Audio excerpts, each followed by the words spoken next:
Hi hello welcome back to my channel. ಅನಿರೀಕ್ಷಿತ ಮದುವೆ ಭಾಗ 12. ಕಾಫಿ ಕುಡಿಯದೆ ಕಪ್ಗಳನ್ನ ಕೈಯಲ್ಲಿ ಹಿಡ್ಕೊಂಡು ಮೂವರು ಹರಟೆ ಹೊಡಿತಾ ಇದ್ರು.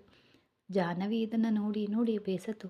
ಕಾಫಿ ಕುಡಿಯದೆ ಅಷ್ಟೊಂದು ಏನು ಹರಟೆ ನಿಮ್ಮದು, ಕಾಫಿ ಆರು ಹೋಗ್ತೆ, ಕುಡೀರಿ ಅಂದ್ಲು. ಹರಟೆ ಹೊಡೆಯುತ್ತಾ ಕಾಫಿ ವಿಷಯವನ್ನೇ ಮರ್ತ್ಬಿಟ್ವು ಅಲ್ವಾ. ನಮ್ಮ ಜಾಹ್ನವಿ ಕಾಫಿ ಸೂಪರಾಗಿ ಮಾಡ್ತಾಳೆ ಅಂತ ಕುಡಿಯಲು ಹೋಗುವಾಗ ನಮ್ಮ ಜಾಹ್ನವಿ ಅನ್ನದೇ ಹಾಗೆ ಇರ್ಲಾರೆಯಾ ನೀನು ಎಂದನು ಆರ್ಯನ್. ಈಗ ನಿನಗೇನಾಯಿತು ಕಣೋ, ನಾನು ನಮ್ಮ ಜಾಹ್ನವಿ ಅಂದರೆ ನೀನು ತುಂಬ ಅತಿ ಮಾಡ್ತಾ ಇದ್ದೀಯಾ ಆರ್ಯನ್ ಅಂದನು ವೇದಾಂತ್. ಯಾರು ಅತಿ ಮಾಡ್ತಾ ಇರೋದು, ಬಂದಾಗಿನಿಂದ ಅವಳು ಓವರ್ ಆ್ಯಕ್ಷನ್ ಮಾಡ್ತಾ ಇದ್ದಾಳೆ, ನೀನು ನೋಡಿದರೆ ನನ್ನನ್ನೇ ಬೈತಾ ಇದೀಯಾ ಅಂತ ಕಿರ್ಚಾಡ್ದ ಆರ್ಯ. ಇವರು ಕಾಫಿ ಕುಡಿಯದೆ ಜಗಳಾಡೋದನ್ನು ನೋಡಿ ನೀವು ಅಸಲಿಗೆ ಕಾಫಿ ಕುಡಿತೀರಾ ಅಥವಾ ನನ್ನನ್ನು ತಗೊಂಡು ಹೋಗಲು ಹೇಳ್ತೀರಾ ಅಂದ್ಲು ಜಾಹ್ನವಿ. ತಗೊಂಡು ಹೋಗಿ ನೀನೇ ಕುಡಿ ಅನ್ನುತ್ತಾ ಆರ್ಯನ್ ಕಾಫಿ ಕಪ್ಪನ್ನು ಜಾಹ್ನವಿ ಕೈಲಿದ್ದ ಟೀ ಟ್ರೇನಲ್ಲಿ ಇಟ್ಟ. ಪಾಪ ಅವನಿಗೆ ನಿನ್ನ ಕೈಯ ಕಾಫಿ ಕುಡಿಯುವ ಅದೃಷ್ಟ ಇಲ್ಲ ಅನಿಸುತ್ತೆ ಜಾಹ್ನವಿ, ಆ ಕಪ್ ಕೂಡ ನಾನೇ ಕುಡಿತೀನಿ ಬಿಡು ಅಂದನು ವೇದಾಂತ್. ನೀನು ತುಂಬ ಅತಿ ಮಾಡ್ತಾ ಇದ್ದೀಯ ಆರ್ಯನ್ ಅಂತ ವೇದಾಂತ್ ಹೇಳ್ದ. ಮತ್ತೆ ಯಾರು ಅತಿ ಮಾಡೋದು, ಬಂದಾಗಿಂದ ಅವಳೇ ಓವರ್ ಆ್ಯಕ್ಷನ್ ಮಾಡ್ತಾ ಇರೋದು, ನೀನು ಮತ್ತೆ ನನ್ನನ್ನೇ ಅಂತಿದ್ದೀಯ ಅಂತ ಮತ್ತೆ ಅದನ್ನೇ ಹೇಳ್ದ ಆರ್ಯ. ಆರ್ಯನ್ ಕುಡಿಯಲಿಲ್ಲ ಅಂತ ಮನೋಜ್ ಕೂಡ ಕುಡಿಯದೆ ಕಪ್ಪನ್ನು ಟೇಬಲ್ ಮೇಲೆ ಇಟ್ಟ. ನಮ್ಮ ವೇದಾಂತ್ಗೆ ಸ್ವಲ್ಪ ಆತರ ಹೆಚ್ಚು ಅಲ್ವಾ, ಕಾಫಿಯನ್ನು ಒಂದು ಸಿಪ್ ಕುಡ್ದೇ ಬಿಟ್ಟ. ಹಾಗೆ ನುಂಗದೆ ಬಾಯಲ್ಲಿ ಇಟ್ಕೊಂಡು ಕಣ್ಣು ಬಿಟ್ಟು ನೋಡ್ತಾ ಇದ್ರೆ ಮನೋಜ್ ನೋಡಿ ಏನಾಯಿತು ಕಣೋ ಹಾಗೆ ನೋಡ್ತಾ ಇದೀಯಾ ಅಂದನು. ಆರ್ಯನ್ ಇದನ್ನು ನೋಡಿ ಕಾಫಿಲಿ ಏನೋ ವ್ಯತ್ಯಾಸ ಖಂಡಿತ ಇದೆ ಅಂತ ಅರ್ಥ ಮಾಡಿಕೊಂಡು, ಸಿಕ್ಬಿದ್ದೆ ಮಗನೇ, ಬಂದಾಗಿಂದ ನನ್ನನ್ನು ಇರಿಟೇಟ್ ಮಾಡ್ತಾ ಇದ್ದಾನೆ, ನೀನು ಮಾಡ್ತಾ ಇದೀಯ ಅಲ್ವಾ, ಇವಾಗ ಹೇಳ್ತೀನಿ ತಡಿ ಅಂದ್ಕೊಂಡು. ಏನಾಯ್ತು ಕಣೋ, ನಿಮ್ಮ ಜಾಹ್ನವಿ ಮಾಡಿದ ಕಾಫಿ ಚೆನ್ನಾಗಿಲ್ವಾ ಅಂದನು ಆರ್ಯ. ಆರ್ಯನ್ ಮುಂದೆ ಜಾಹ್ನವಿಯ ಮರ್ಯಾದೆ ಹೋಗೋದು ಇಷ್ಟವಿಲ್ಲದೆ ಬಾಯಲ್ಲಿದ್ದ ಕಾಫಿಯನ್ನು ಗುಟುಕ್ ಅಂತ ನುಂಗಿ, ಯಾಕೆ ಚೆನ್ನಾಗಿಲ್ಲ, ತುಂಬ ಚೆನ್ನಾಗಿದೆ ಅಂದನು ವೇದಾಂತ್. ಹೌದಾ, ಹಾಗಾದರೆ ನಾನು ಕುಡಿದು ನೋಡ್ತೀನಿ ಇರು ಎಂದು ಕಪ್ ತೆಗೆದುಕೊಳ್ಳಲು ಹೋಗುವಾಗ, ಇವಾಗ ತಾನೇ ಬೇಡ ಅಂದೆ ಅಲ್ವಾ, ಈಗ ಮತ್ತೆ ಯಾಕೆ ಕಾಫಿ ಕಪ್ ತಗೊಂಡಿದೀಯಾ ಅಂತ ಹೇಳಿ ಅವನ ಕೈಗೆ ಕಾಫಿ ಕಪ್ ಕೊಡದೆ ಹಾಗೆ ಇರಿಸ್ದ. ಮತ್ತು ವೇದಾಂತ್ ನಡವಳಿಕೆ ಅರ್ಥವಾಗದೆ ಜಾಹ್ನವಿ ಮತ್ತು ಮನೋಜ್ ಅವನನ್ನೇ ನೋಡ್ತಾ, ಏನಾಯಿತು ಆರ್ಯನ್, ಅವನು ಏನೋ ಅಂದ ಅಂತ ಕಾಫಿ ಕೊಡಲ್ವಾ, ಇತ್ತ ಕೊಡು ಕಪ್ನ ಅಂದನು ಮನೋಜ್. ಮನೋಜ್ಗೆ ಕೇಳಿಸುವ ಹಾಗೆ, ಲೇ ಯಾಕೋ ಕೊಡಬೇಡ ಅಂತಿದ್ದೇನೋ, ನೀನೇ ಕುಡಿದು ನೋಡು ಅಂದನು ವೇದಾಂತ್. ವೇದಾಂತ್ ಹಾಗೆ ಅಂದ ಕೂಡಲೇ ಮನೋಜ್ಗೆ ಅನುಮಾನ ಬಂದು ಕಾಫಿ ಕಪ್ ತಗೊಂಡು ತಾನು ಸ್ವಲ್ಪ ಕುಡ್ದ. ಸೇಮ್ ವೇದಾಂತ್ ತರಹದೇ ಎಕ್ಸ್ಪ್ರೆಷನ್ ಕೊಟ್ಟಿದ್ದನ್ನು ನೋಡಿ ಜಾಹ್ನವಿಗೂ ಅನುಮಾನ ಬಂದು ಕಿಚನ್ ಒಳಗಡೆ ಹೋಗಿ ನೋಡಿದ್ಲು. ಸ್ಟವ್ ಹತ್ರ ಉಪ್ಪಿನ ಡಬ್ಬ ಕಾಣ್ತು. ಜಾಹ್ನವಿಗೆ ಕಾಫಿಯಲ್ಲಿ ಏನು ಹಾಕಿದ್ದಾಳೆ ಅಂತ ಅರ್ಥ ಆಯಿತು. ಮತ್ತೆ ಬೇಗನೆ ಕಾಫಿ ಮಾಡಿ ಮೂವರಿಗೂ ತೊಗೊಂಡು ಬಂದಳು. ಜಾಹ್ನವಿ ಬರೋ ಅಷ್ಟರಲ್ಲಿ, ನಿಮ್ಮ ಜಾಹ್ನವಿ ಕಾಫಿ ಅದ್ಭುತವಾಗಿ ಮಾಡಿದ ಹಾಗಿದೆ ಅಲ್ವಾ, ಕುಡಿದು ಚೆನ್ನಾಗಿ ಎಂಜಾಯ್ ಮಾಡಿದೆ ಹಾಗಿದೆ ವೇದಾಂತ್ ಅಂದನು ಆರ್ಯನ್. ಆರ್ಯನ್ ಹಾಗಂದಾಗ ಜಾಹ್ನವಿ ಕಾಫಿ ಟೀನ ಟ್ರೇನಲ್ಲಿ ಅಲ್ಲಿಟ್ಟು, ಮೊದಲು ತಂದಿದ್ದನ್ನು ಒಳಗಡೆ ಇಟ್ಟು ಬರ್ತೀನಿ ಅಣ್ಣ, ಅದನ್ನು ತಗೊಳ್ಳಿ ಅಂದ್ಲು. ಜಾಹ್ನವಿ ಸಕ್ಕರೆಯನ್ನು ಹಾಕಿದೀಯ ಅಲ್ವಾ ಅಂದ. ಕೇಳಿದನು ವೇದಾಂತ್. ವೇದಾಂತ್ ಹಾಗೆ ಅಂದ ತಕ್ಷಣ, ಅಂದರೆ ಇದಕ್ಕೆ ಉಪ್ಪು ಹಾಕಿದ್ಲಾ ಅಂದ ಜಾಹ್ನವಿ ಕಡೆ ನೋಡಿದನು ಆರ್ಯನ್. ಜಾಹ್ನವಿ ಹೌದು ಅನ್ನುವಂತೆ ತಲೆ ಆಡಿಸಿದ್ಲು. ಅಷ್ಟೇ, ಆರ್ಯನ್ ನಗು ತಡೆಯಲು ಸಾಧ್ಯ ಆಗಲೇ ಇಲ್ಲ. ವೇದಾಂತ್ ಮುಖ ನೆನಪಾಗಿ ನಗು ಬರ್ತಾನೆ ಇತ್ತು. ಆರ್ಯನ್ ಹಾಗೆ ನಗ್ತಾ ಇದ್ದರೆ ವೇದಾಂತ್ ಮತ್ತು ಮನೋಜ್ ಇಬ್ಬರು ಸಂತೋಷದಿಂದ ಅವನನ್ನೇ ನೋಡ್ತಾ, ನಮ್ಮ ಆರ್ಯನ್ ಹೀಗೆ ನಕ್ಕು ಎಷ್ಟು ವರ್ಷ ಆಯಿತು ಅಲ್ವಾ, ಈ ದಿನ ನಮ್ಮ ಜಾಹ್ನವಿಯಿಂದಾಗಿ ಅವನು ಮತ್ತೆ ಮುಖದಲ್ಲಿ ನಗು ನೋಡ್ತಾ ಇದ್ದೇವೆ ಅಂದನು ವೇದಾಂತ್. ಈತ ನಕ್ರೆ ಎಷ್ಟು ಚೆನ್ನಾಗಿ ಕಾಣ್ತಾನೆ, ನಗದೆ ಯಾವಾಗಲೂ ಮುಖ ಸೀರಿಯಸ್ ಆಗಿ ಇಟ್ಕೊಂಡಿರ್ತಾನೆ, ಹೀಗೆ ನಗ್ನಗ್ತಾ ಇರಬಾರ್ದಾ ಅಂದ್ಕೊಳ್ತಾ ಕಾಫಿ ತಗೊಂಡು ಆರ್ಯನ್ ಮುಂದೆ ಇಟ್ಲು. ಆರ್ಯನ್ ನಗ್ತಾ, ಬೈವೇನೂ ಇಲ್ಲ ಅಲ್ವಾ, ಕುಡಿಬಹುದಲ್ಲ ಅಂದ. ಆರ್ಯನ್ ಹಾಗೆ ಅಂದ ಕೂಡಲೇ, ಅನುಮಾನ ಯಾಕೆ, ನಾನು ಕುಡಿದು ತೋರಿಸ್ತೀನಿ ಅಂತ ಸ್ವಲ್ಪ ಹಾಗೆ ಕುಡಿದು ನೋಡಿದ್ಲು. ನೋಡಿ ಚೆನ್ನಾಗಿದ್ದೀನಿ ಅಲ್ವಾ, ನಾನು ಕುಡೀರಿ ಈಗ ಅಂದ್ಲು. ಜಾಹ್ನವಿ ಕುಡಿದ ಕಾಫಿಯನ್ನೇ ಆರ್ಯನ್ ಕುಡಿದು, ನಿಜವಾಗಿಯೂ ತುಂಬ ಚೆನ್ನಾಗಿದೆ, ಕಾಫಿ ಚೆನ್ನಾಗಿ ಮಾಡಿದೀಯ, ತುಂಬ ಚೆನ್ನಾಗಿ ಮಾಡಿದೀಯ ಅಂದನು ಆರ್ಯ. ಜಾಹ್ನವಿ ಸ್ವಲ್ಪ ಕುಡಿದು ಕೊಟ್ಟಿದ್ದಾಳೆ ಅಲ್ವಾ, ಯಾಕೆ ಚೆನ್ನಾಗಿರಲ್ಲ ಅಂತ ಗೊಣಗಿದನು ವೇದಾಂತ್. ಮನೋಜ್ ಅದನ್ನು ಕೇಳಿಸ್ಕೊಂಡು ನೀನು ಬಾಯಿ ಮುಚ್ಕೊಂಡು ಇರು ಮಾರಾಯ, ಯಾಕೋ ಹೀಗಾಡ್ತೀಯ. ಆರ್ಯನ್ ಸ್ವಲ್ಪ ಶಾಂತವಾಗಿದ್ದಾನೆ ಅಲ್ವಾ, ಈಗ ನೀನು ಅಂದ. ಮಾತು ಅವನು ಕೇಳಿಸ್ಕೊಂಡ್ರೆ ಏನಾಗುತ್ತೆ ಗೊತ್ತು ತಾನೇ ನಿನಗೆ ಅಂದ. ಸರಿ ಬಿಡು, ನಾನು ಏನೂ ಅನ್ನಲ್ಲ, ಕಾಫಿ ಕುಡಿದು ಹೋಗೋಣವಾ ಅಂದನು ಮನೋಜ್. ಮತ್ತು ವೇದಾಂತ್ ಇಬ್ಬರು ಕಾಫಿ ಕುಡಿದು ಸರಿ ನೀನು ಕಾಫಿ ಕುಡಿದು ಬಾ, ನಾವು ಹೊರಡ್ತೀವಿ ಅಂದರು. ಅದೇನಿಲ್ಲ, ನಾನು ಕೂಡ ಬರ್ತೀನಿ ಇರಿ ಎಂದನು. ಕಾಫಿ ಕುಡಿತಾ ಇದ್ದರೆ ನಾನು ನನ್ನ ಕಾರ್ನಲ್ಲಿ ಹೋಗ್ತೀನಿ, ನೀನು ನಿನ್ನ ಕಾರ್ನಲ್ಲಿ ಬಂದುಬಿಡು ಆರ್ಯ ಅಂತ ಹೇಳಿ ಅಲ್ಲಿಂದ ಇಬ್ಬರು ಕೂಡ ಹೊರಟು ಹೋದರು. ಇತ್ತ ಆರ್ಯನಿದ್ದು ಹೋಗ್ತಾ ಜೇಬ್ನಲ್ಲಿ ಫೋನ್ ನೋಡಿಕೊಂಡ್ರೆ ಫೋನ್ ಕಾಣಿರಲಿಲ್ಲ. ಏನಾಯಿತು ರೀ ಅಂತ ಕೇಳಿದ್ಲು ಜಾಹ್ನವಿ. ನನ್ನ ಫೋನ್ ಕಾಣಿಸ್ತಿಲ್ಲ ಅಂದ. ಅಲ್ಲಿ ಟೇಬಲ್ ಮೇಲೆ ಹುಡುಗಿ ರೂಮ್ ಒಳಗಡೆ ಹೋದ. ಜಾಹ್ನವಿ ಕೂಡ ಆರ್ಯನ್ ಹಿಂದೆ ಹೋಗಿ ಹುಡುಕ್ತಾ ಇದ್ಲು. ಜಾಹ್ನವಿ ಬಾಗಿ ದಿಂಬಿನ ಕೆಳಗೆ ಕಾಣಿಸ್ತಾ ಇದ್ದ ಫೋನನ್ನು ನೋಡಿ ಬೆಡ್ ಮೇಲೆ ಹೋಗಿ ದಿಂಬಿನ ಕೆಳಗಡೆ ಇದ್ದಂತಹ ಫೋನ್ನ ತೆಗೆದ್ಲು. ಆರ್ಯನ್ ಜಾಹ್ನವಿಯ ದಿಂಬಿನ ಕೆಳಗಿದ್ದ ಫೋನ್ ತೆಗೆಯೋದನ್ನು ನೋಡಿ ನೀನೇನಾ ಅಲ್ಲಿ ಬಚ್ಚಿಟ್ಟಿದ್ದು ಅಂದನು. ಇದು ಚೆನ್ನಾಗಿದೆ ನೋಡಿ, ನಿಮಗೆ ಹೆಲ್ಪ್ ಮಾಡೋಣ ಅಂತ ಹುಡುಕಿ ಕೊಟ್ಟರೆ ನಾನೇ ಇಟ್ಟೆ ಅಂತೀರಾ ಅಂದ್ಲು ಜಾಹ್ನವಿ. ಏನೋ ನೀನು ವರ್ಷೆ ನೋಡಿದರೆ ಹಾಗೇ ಅನ್ನಿಸ್ತಾ ಇದೆ ಅಂದ. ನಿಮಗೆ ಹೆಲ್ಪ್ ಮಾಡೋಣ ಅಂತ ಬಂದೆ ನೋಡಿ, ನನ್ನನ್ನು ನಾನೇ ಅಂದ್ಕೊಳ್ಬೇಕು ಅಂತ ಹೇಳಿ ಬೆಡ್ ಮೇಲಿಂದ ಕೋಪದಲ್ಲಿ ಎದ್ದು ಕೆಳಗಡೆ ಡೋರ್ ಮ್ಯಾಟ್ ಮೇಲೆ ಕಾಲಿಟ್ಟು ಜಾರಿ ಬೀಳೋ ಅಷ್ಟರಲ್ಲಿ ಆರ್ಯನ್ ನೋಡಿ ಜಾಹ್ನವಿ ಹತ್ರ ಬಂದು ಬೀಳ್ದಂತೆ ಹಿಡ್ಕೊಂಡು ಕೆಳಗಡೆ ಏನಿದೆ ಅಂತ ಸ್ವಲ್ಪ ನೋಡ್ಕೊಂಡು ನಡಿ ಅಂದ. ಸರಿ ಅಂತ ತಲೆ ಆಡಿಸಿ ನಿಮ್ಮ ಫೋನ್ ನಾನೇನು ಅಲ್ಲಿ ಇಟ್ಟಿಲ್ಲ ಅಂದ್ಲು. ಈಗ ಎಲ್ಲಿತ್ತು, ಸಿಕ್ತೋತಲ್ವಾ ಬಿಡು ಅಂತ ಫೋನನ್ನು ಮಾಡಿ ನೋಡಿದರೆ ಫೋನ್ನ ಆನ್ ಮಾಡಿ ನೋಡಿದರೆ ಪ್ರತಾಪ್ ವರ್ಮ ಕಡೆಯಿಂದ ತುಂಬಾ ಮಿಸ್ ಕಾಲ್ಗಳು ಬಂದಿದ್ವು.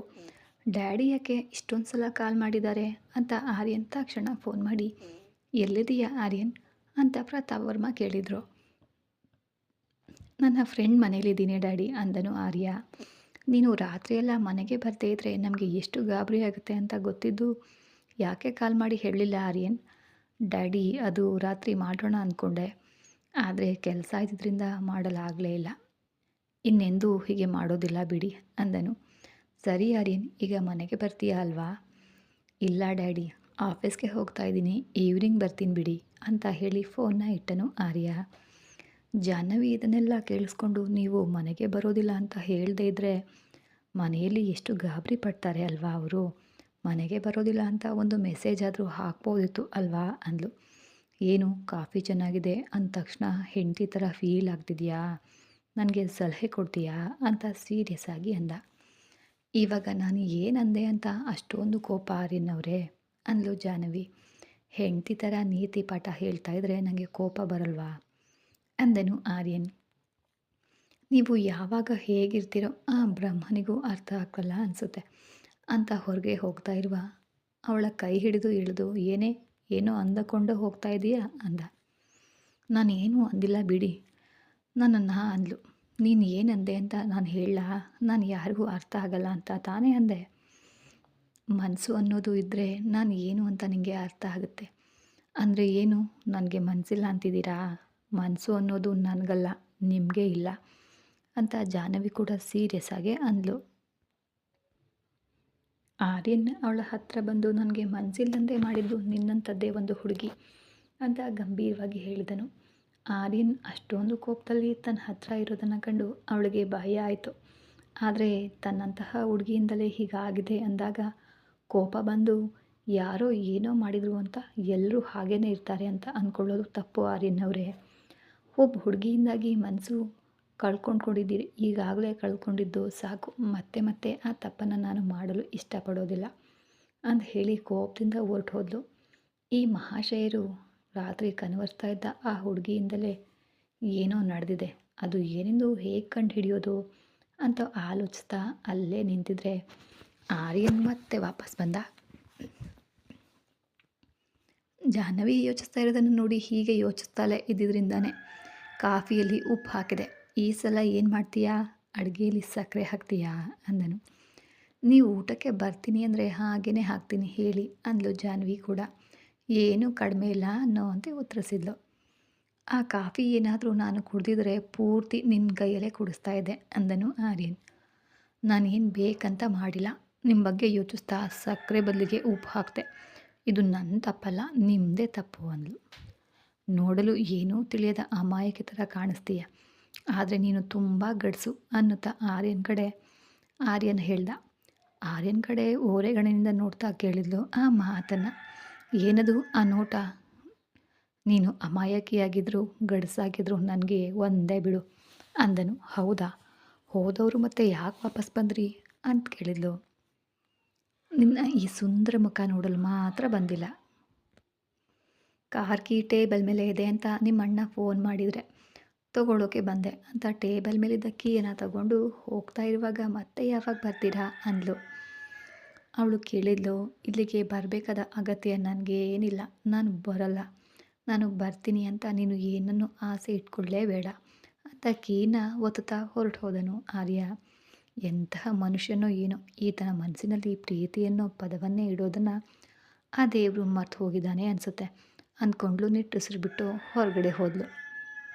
ಶಿವಾನಿ ತನ್ನ ರೂಮಿಂದ ಹಾಲ್ಗೆ ಬಂದು ಶರ್ಮಿಳಾಗಾಗಿ ಹುಡುಕ್ತಾ ಇದ್ಲು. ಶರ್ಮಿಳಾ ಎಲ್ಲಿಯೂ ಕಾಣಿಸ್ದೇ ಇದ್ದಾಗ ಅವಳ ರೂಮ್ಗೆ ಹೋದ್ಲು. ಶರ್ಮಿಳಾ ರೂಮ್ನ ಸೋಫಾದ ಮೇಲೆ ಕುಳಿತು ಟೀಪಾಯ್ ಮೇಲೆ ಫೋಟೋಗಳನ್ನು ಹರಡ್ಕೊಂಡು ನೋಡ್ತಾ ಇದ್ರೆ ಚಿಕ್ಕಮ್ಮ ಚಿಕ್ಕಮ್ಮ ಅಂತ ಹೋದ್ಲು ಶಿವಾನಿ. ಶಿವಾನಿ ಬಾ, ನಿನ್ನ ಹತ್ರಕ್ಕೆ ಬರೋಣ ಅಂದ್ಕೊಂಡಿದ್ದೆ, ನೀನೇ ಬಂದಿಲ್ಲ ಅಂದ್ಲು ಶರ್ಮಿಳಾ. ಏನದು ಚಿಕ್ಕಮ್ಮ, ಏನೋ ಫೋಟೋಗಳನ್ನು ನೋಡ್ತಾ ಇದ್ದೀಯಾ ಅಂತ ಕುಳಿದ್ಲು. ನಿನಗೋಸ್ಕರನೇ ಶಿವಾನಿ ನೋಡ್ತಾ ಇದ್ದೀನಿ ಅಂದ್ಲು. ನನಗೋಸ್ಕರನ ಅಂತ ಆಶ್ಚರ್ಯದಿಂದ ನೋಡ್ತಾ ಇದ್ರೆ, ಯಾಕೆ ಎಷ್ಟು ಆಶ್ಚರ್ಯ ನಿನಗೆ? ಮದುವೆ ಗಂಡನ ಹುಡುಕ್ತಾ ಇದ್ದೀನಿ ಅಂದ್ಲು. ಮದುವೆ ಅಂದ್ಕೂಡ್ಲೆ ಚಿಕ್ಕಮ್ಮ, ನನಗೀಗಲೇ ಮದುವೆ ಯಾಕೆ? ಮೊದಲು ಆರ್ಯನ್ ಅಣ್ಣನಿಗೆ ಒಬ್ಬ ಒಳ್ಳೆ ಹುಡುಗಿಯನ್ನು ನೋಡಿ ಮದುವೆ ಮಾಡಿ, ಆಮೇಲೆ ನಾನು ಮಾಡ್ಕೊಳ್ತೀನಿ. ಆರ್ಯನ್ ವಿಷಯ ಆಮೇಲೆ ನೋಡೋಣ. ಮೊದಲು ನಿನಗೆ ಇಷ್ಟವಾದ ಫೋಟೋ ನೋಡಿ ನನಗೆ ಕೊಡು ಅಂದು ಶರ್ಮಿಳಾ. ನನಗೆ ಈಗಲೇ ಮದುವೆ ಮಾಡಿಕೊಳ್ಳುವ ಆಸೆ ಇಲ್ಲ ಅಂತ ಹೇಳಿದ್ನಲ್ವ ಚಿಕ್ಕಮ್ಮ.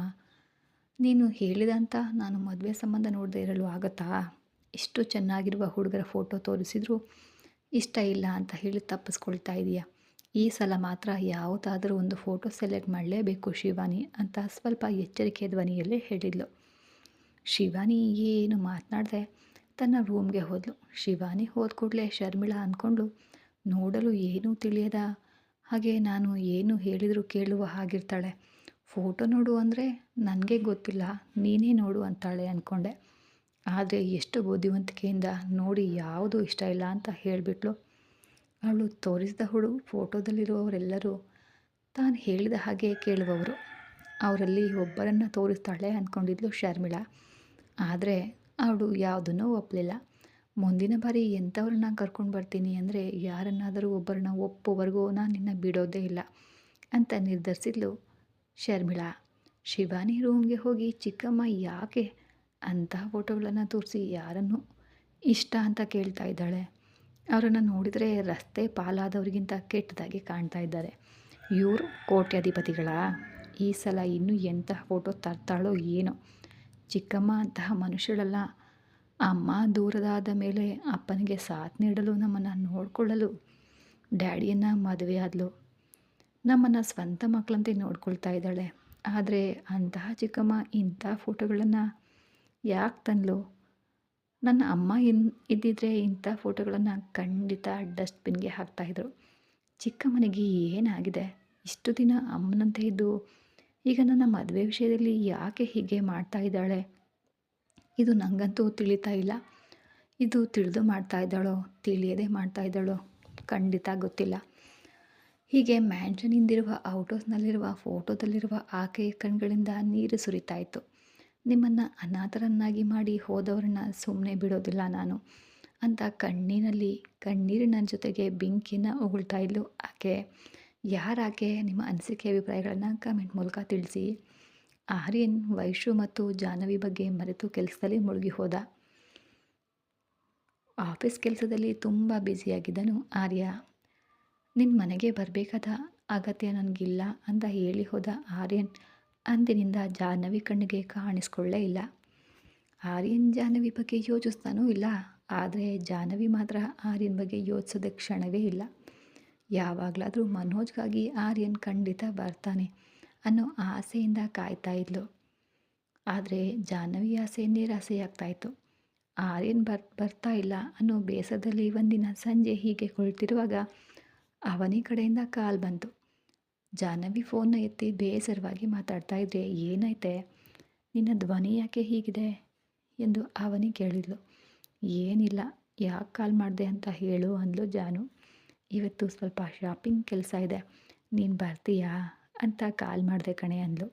ಜಾಹ್ನವಿಗೆ ಹೋಗಲು ಇಷ್ಟ ಇಲ್ಲದೆ ಇದ್ದರೂ ಕೂಡ ಅವನಿ ಒಬ್ಬಳೇ ಹೋಗ್ತಾಳಲ್ವಾ ಅಂತ, "ಸರಿ ಕಣೆ, ಬರ್ತೀನಿ, ಎಲ್ಲಿಗೆ ಬರಬೇಕು ಹೇಳು" ಅಂದ್ಲು. ಅವನಿ ಜಾಗದ ಹೆಸರು ಹೇಳಿ ಮತ್ತು 10 ನಿಮಿಷದಲ್ಲಿ ಹೊರಡ್ತೀನಿ ಅಂತ ಹೇಳಿ ಫೋನ್ನ ಇಟ್ಲು. ಜಾಹ್ನವಿ ಎದ್ದು ರೆಡಿಯಾಗಿ ಮನೋಜ್ಗೆ ಕಾಲ್ ಮಾಡಿ ವಿಷಯವನ್ನು ತಿಳಿಸಿ ತನ್ನ ಸ್ಕೂಟಿಯಲ್ಲಿ ಮಾಲ್ ಹತ್ರ ಹೋದ್ಲು.